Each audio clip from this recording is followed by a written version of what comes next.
Rugby World Cup 2019. We're a fair few games in now.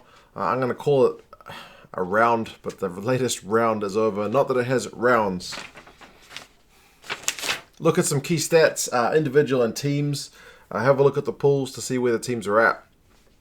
And as always, you guys can let me know your thoughts. So we'll start with the individuals. Top try scorers from two teams in kind of different positions. Montoya from Argentina and Matsushima from Japan. So Matsushima's Japan team flying high at the moment. 4 tries for him. Magnificent stuff. And Montoya for Argentina. His team's not going to progress. So it's kind of a good news for him individually, but unfortunately news for him as a team, or for his team. Penalty kicks. Interesting, and it's an indication of both tactics, team selections, and also the number of games played, and that Tamura is the number one penalty kicker in the competition so far with 10 penalties. The next best is Ntamak from France with 5. But remember, Tamura has started all 3 games that he's played.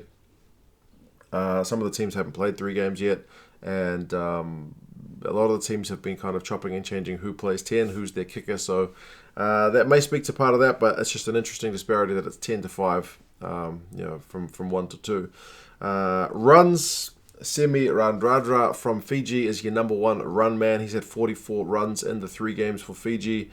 Himeno from Japan is at 40. Likewise, Michael Hooper is also at 40. And again, this is favouring teams who have played, I think it's 4 teams that have only played the 2 games so far. So it's favouring teams who've played more. Line breaks, Geordie Barrett with 10. Good performance from him against Namibia. Raka from France, and a good performance from him against Tonga with 8. And Matsushima, the man again, with 8 for Japan. Tackles, it still remains TJ Ioane from Samoa. He's putting in a really good effort. Defensively, 49 tackles from him. Crema from Argentina with 48. And Moore, Horier, and Labaskakni from Japan, all in the 40s plus. And when you look at the team stats, Japan has had to make the second most tackles of any team thus far at the Rugby World Cup. So the teams around them, Uruguay is the only team to make more with 451 to Japan's 437, and Russia's at 433. So it's kind of an interesting one that Japan are flying so high, and yet the teams around them in the tackles are the teams that aren't doing that well. I think Namibia is 4th, and then Ireland is 5th. So it's not just teams without possession that are making all the tackles, but Japan's still doing well. Let's look at the pools. Pool A is still very much an open race. Scotland are going to play Russia. They need to get a bonus point win, that's for sure.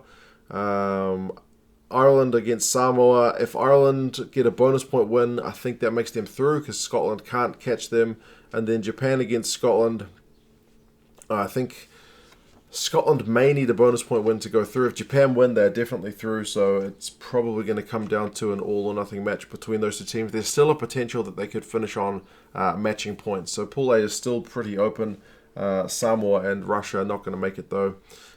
Pool B, mathematically, is still open. If South Africa get a bonus point win over Canada, they go through, and that's the next game up, so that should happen.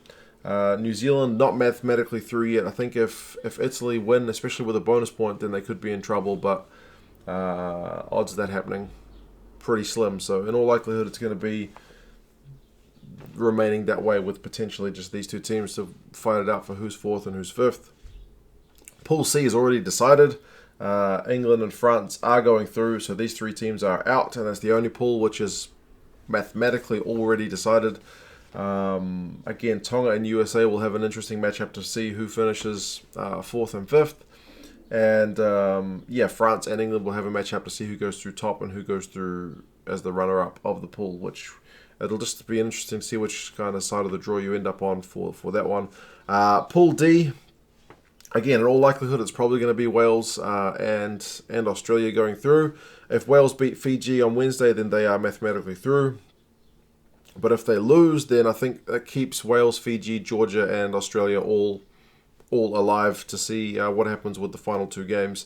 Australia played Georgia, and they'll go through as long as Wales beat Fiji, and then they get that game through. Then it goes through kind of settled as you would like it. But Yeah, mathematically, there are still things to potentially happen, but in all likelihood, I feel like B, C, and D are kind of settled.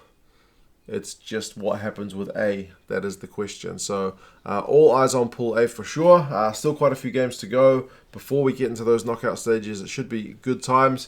You guys let me know your thoughts on the teams so far. How do you think they've been going? Namibia obviously impressed really well for about half an hour, 40 minutes against the All Blacks, and then All Blacks very good for that second half. Russia, I think, have been better than people expected. All the teams in Pool D have had a win, which is very nice. You've still got some teams, some pools with teams having not picked up a win yet. So, yeah, you guys let me know your thoughts, and I'll talk to you again soon. See you later.